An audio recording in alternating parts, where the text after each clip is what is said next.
My OTA level 1A field work was done at Shoreline Elementary in Whitehall, Michigan, and it was an extraordinary experience to be able to provide the opportunity for students to improve their handwriting outside of class and work on improving their fine motor skills as well. So I was able to work with a student who is a Caucasian female. She is 5 years old, and she also has spina bifida. So spina bifida is a neural tube defect that develops while the mother is pregnant, and it happens when the spinal cord does not develop or close properly while being developed.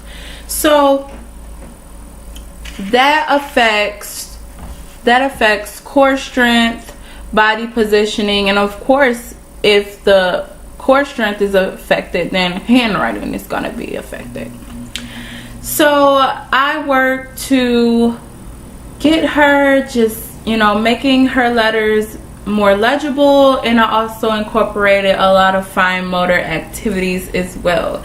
So just some short-term goals that I have for her specifically are to be able to, of course, improve her fine motor and handwriting skills, but writing her name specifically, writing it more legible, because handwriting for targeting to your name is very important. She has to write her name on papers and her homework and school assignments and things like that, and it needs to be legible. Long-term goals of mine were to work on grip and grasp, and then be able to write all of her letters more legible. So in order to do so, I incorporated a series of activities on a daily basis, and I also did some preparatory activities as well, such as hand manipulation and just some hand movements as well before we even got started on the activity, some hand exercises. So when she would come out, she had an assistive device as well, so it would either be her wheelchair or her walker.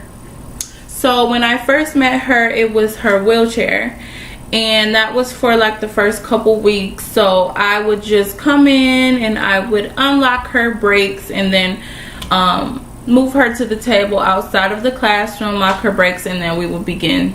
I would leave her in her wheelchair because it matched up perfectly with the height of the desk as well, so it was the proper height.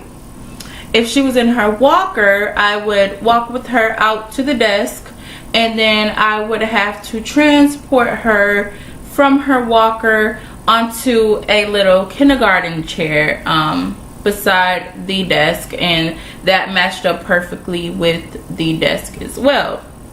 But the only difference is when she was in the wheelchair, she was able to sit up nice and straight like this, but with the walker, she kind of had a little bit of a slouch. So I would work to I would come to her and I was like, okay, we're gonna do some high fives and we're gonna do some fist closes, okay? So she would be like, okay. So when I would say that, she would kind of sit up more tall, and I would say we're gonna do some high fives. So we would do that 3 times at the minimum, and we would do that just like that, and she would just go just like that. And then I was like, okay, now that we're done with that, we're gonna do some fist closes. So just finger flexion and extension with her, but I just said we're gonna do some fist closes and openings. So we did that, and then after doing that, we went into the activities.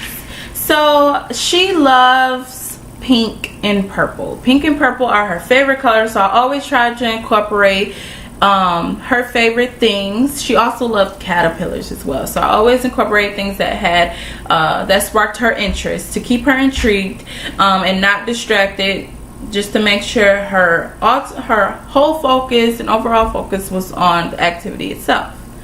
So I would have her This was one of her favorite activities, which is why I'm putting this into my intervention video.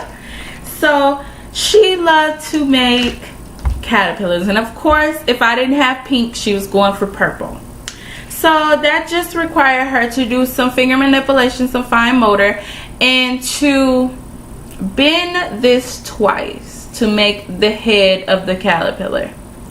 Then she had to proceed to putting beads just like so. So that's working on grip and grasp, and also fine motor with that finger manipulation as well.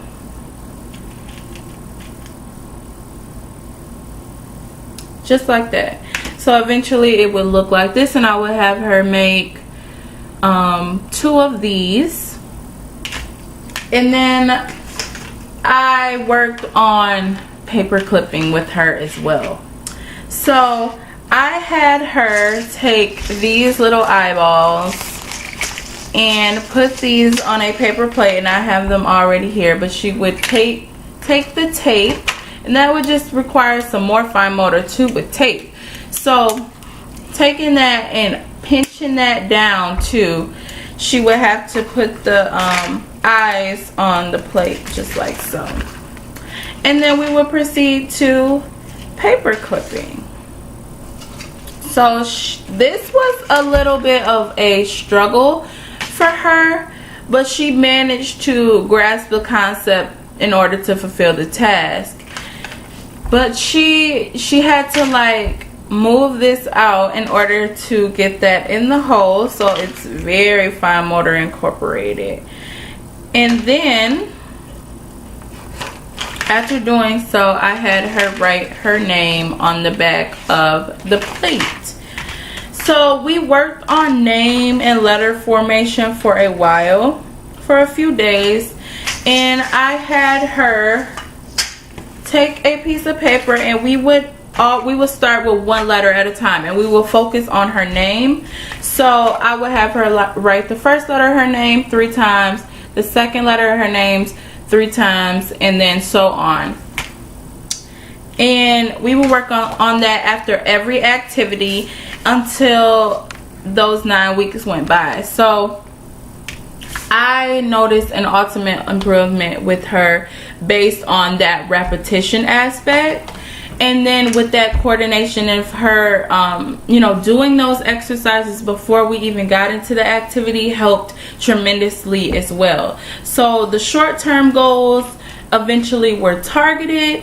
She was able to write her name more legibly, and it worked towards improving those fine motor skills and her handwriting. The long-term goals were to have good letter formation for further education, and to maintain good body positioning while performing any fine motor activities and handwriting as well, because she's still learning how to write, and she's still learning her letters. She's still learning what comes after A, what comes after B, and so forth. So that is my intervention video in my level 1A experience that I did in Whitehall at Shoreline Elementary.